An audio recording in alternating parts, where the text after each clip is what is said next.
Shri AP Ahmed, Madras ഹൈക്കോടതിയുടെ ഒരു പരാമർശം അങ്ങയുടെ ശ്രദ്ധയിലേക്ക് ഒന്ന് കൊണ്ടുവരികയാണ്. ഒരു ദർഗ നിലനിൽക്കുന്നത് കൊണ്ട് മാത്രം ആ ഭൂമി വഖഫ് ബോർഡിന്റെ നിയന്ത്രണത്തിൽ വരുന്നില്ല എന്ന് മദ്രാസ് ഹൈക്കോടതിയുടെ ഒരു ഉത്തരവുണ്ടായിരുന്നു. ഈ ഭൂമിയുടെ ഉടമസ്ഥാവകാശം നിയമപരമായി സ്ഥാപിക്കാതെ അത് വഖഫാണെന്ന് അല്ലെങ്കിൽ വഖഫ് ബോർഡിന് അത് അവകാശപ്പെടാൻ കഴിയില്ല എന്നാണ് മദ്രാസ് ഹൈക്കോടതി വ്യക്തമാക്കിയത്. ഇതിനോടനുബന്ധമായി നമ്മുടെ മുന്നിൽ ചില ഉദാഹരണങ്ങളുണ്ട്. തിരുച്ചിറപ്പള്ളിയിലെ ഒരു ഗ്രാമം ഒന്നാകെ, അവിടെ ആ ഗ്രാമത്തിൽ ഒരു മുസ്ലിം പോലുമില്ല, ആ ഗ്രാമം ഒന്നാകെ വഖഫാണ് എന്ന് പറഞ്ഞുകൊണ്ട് വലിയ കോലാഹലം നമ്മൾ കണ്ടതാണ്.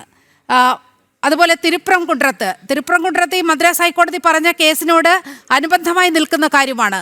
അവിടെ ഒരു ദർഗ ഉണ്ട് എന്നതുകൊണ്ട് മാത്രം അത് വഖഫാകുമോ എന്ന് മദ്രാസ് ഹൈക്കോടതി ചോദിക്കുന്ന സാഹചര്യമുണ്ടായി. ഏറ്റവും നമ്മുടെ അടുത്ത് കിടക്കുന്നത് മുനമ്പമാണ്. അപ്പോൾ ഈ വിഷയങ്ങളിലൊക്കെ വളരെ കൃത്യമായ നിയമ പോരാട്ടങ്ങൾ നടക്കുന്നത് മറ്റ് ഇതര മതസ്ഥരുമായിട്ടാണ്. അതുകൊണ്ടാണ് യഥാർത്ഥത്തിൽ ഈ അമുസ്ലിം പ്രാതിനിധ്യം വേണം എന്ന് പറയുന്ന ഒരു കാര്യം വരുന്നത്. പക്ഷേ ഇതിനെ മറ്റു രീതിയിൽ വ്യാഖ്യാനിച്ച് ഇത് മതേതരത്വത്തിന് നിലനിൽക്കുന്നതല്ല, ഇന്ത്യയുടെ ഒരു സെക്യുലർ ഫാബ്രിക്കിന് ഒരു തരത്തിലും യോജിച്ചു പോകാൻ കഴിയാത്ത ഒരു വ്യവസ്ഥയാണ് ഈ വഖഫ് നിയമത്തിൽ ഉള്ളത് എന്ന് ചൂണ്ടിക്കാട്ടുകയാണ് നിക്ഷിപ്ത താല്പര്യക്കാർ ചെയ്തു പോരുന്നത്.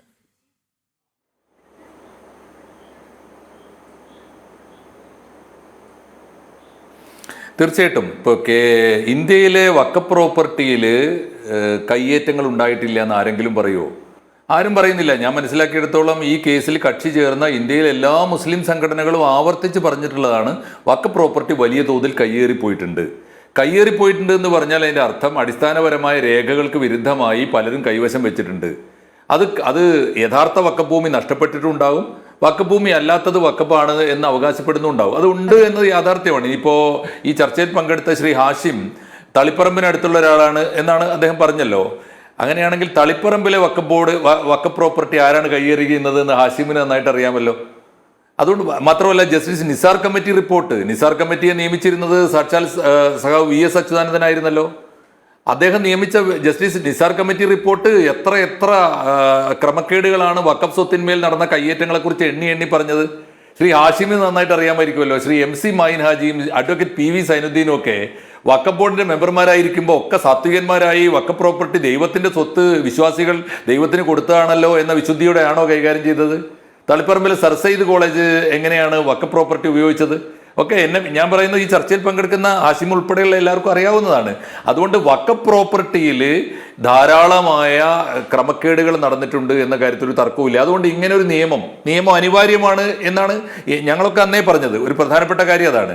കാരണം ഇങ്ങനൊരു നിയമം വഖഫ് പ്രോപ്പർട്ടിയിൽ വേണം. പ്രധാനപ്പെട്ട കാര്യം, കേരളത്തിലെങ്കിലും വഖഫ് പ്രോപ്പർട്ടി ആരാണ് ഏറ്റവും കൂടുതൽ മിസ്യൂസ് ചെയ്തത്, ആരാണ് ഏറ്റവും കൂടുതൽ കയ്യേറിയതെന്ന് പരിശോധിച്ചാൽ, അല്ലെങ്കിൽ ആരാണ് വഖഫ് പ്രോപ്പർട്ടിയുടെ പേരിൽ അത് പലതരത്തിൽ തരം മാറ്റി കൊടുക്കാനൊക്കെ വേണ്ടി അഴിമതി നടത്തിയത് ആരാണെന്ന് ചോദിച്ചാൽ അത് മുസ്ലിങ്ങൾ തന്നെ ആയിരിക്കും.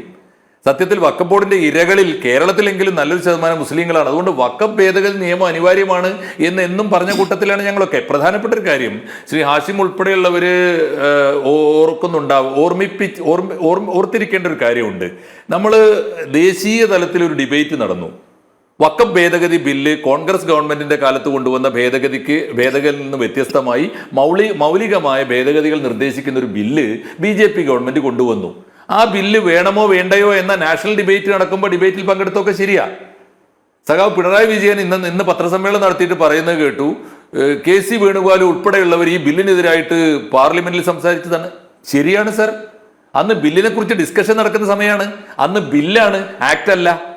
ഒരു ബില്ല് പാസ്സായി കഴിഞ്ഞാൽ പിന്നെ നിങ്ങൾക്ക് ഡിബേറ്റ് ഇല്ല. നിങ്ങൾക്കൊരൊറ്റ കാര്യമേ ഉള്ളൂ, നിയമപരമായി നിങ്ങൾക്ക് കോടതിയിൽ ചോദ്യം ചെയ്യാം. കോടതിയിൽ ഇപ്പോഴും ഈ വഖഫ് നിയമത്തെ ചോദ്യം ചെയ്തിട്ടുണ്ട്. ചോദ്യം ചെയ്തുകൊണ്ട് കേരള വഖഫ് ബോർഡ് ഉൾപ്പെടെയുള്ളവർ, പല മുസ്ലിം സംഘടനകളും, മുസ്ലിം ലീഗ് ഉൾപ്പെടെയുള്ളവർ സുപ്രീം കോടതിയിൽ പോയിട്ട് ഹർജി കൊടുത്ത സ്ഥിതിക്ക് അതിന്മേൽ അന്തിമ തീരുമാനം വരാതെ എങ്ങനെയാണ് ഒരു വഖഫ് ബോർഡ് റീകൺസ്റ്റിറ്റ്യൂട്ട് ചെയ്യുക? അത് നിയമവിരുദ്ധമാണ് എന്നാണ് ഇപ്പൊ കോടതി പറഞ്ഞത്. ആലോചിച്ചു. ഒന്നല്ല, ഇപ്പൊ ഷോൺ ജോർജിന്റെ പേര് ഇതിനകത്ത് കൊണ്ടുവരുന്നത് VD സതീശനും BJPയും തമ്മിൽ എന്തോ അവിഹിതമായ സഖ്യമുണ്ടാക്കി ഇവര് വഖഫ് കാര്യത്തിൽ നേരത്തെ ബില്ല് പാസ്സാക്കിയതാണല്ലോ. ശരിയാണ് സർ, കേരള നിയമസഭ ഒരുമിച്ച് കേന്ദ്രം കൊണ്ടുവന്ന ബില്ലിനെതിരായിട്ട് UDF-ഉം LDF-ഉം ചേർന്ന് ഒരാൾക്ക് പോലും എതിർപ്പില്ലാത്ത വിധം പ്രമേയം പാസ്സാക്കിയതാണ്. അന്നത്തെ ശരിയാണ്. അത് എപ്പോഴാണ്? അത് ബില്ലിന്റെ കാലത്താണ്, ആക്ടിന്റെ കാലത്തല്ല. ഇപ്പൊ ആക്ടാണ്, നിയമമായി കഴിഞ്ഞു. ഇനി നിങ്ങൾക്ക് കോടതിയിൽ മാത്രമേ പറയാൻ പറ്റുള്ളൂ. കോടതിയിൽ പോയി പറയേണ്ടത് എന്താ? കോടതിയിൽ പോയി പറയേണ്ടത് എണ്ണി എണ്ണി പറഞ്ഞല്ലോ. ഷോൺ ജോർജിന്റെ പേര് പറഞ്ഞിട്ട് നിങ്ങളത് BJP ആക്കണ്ട.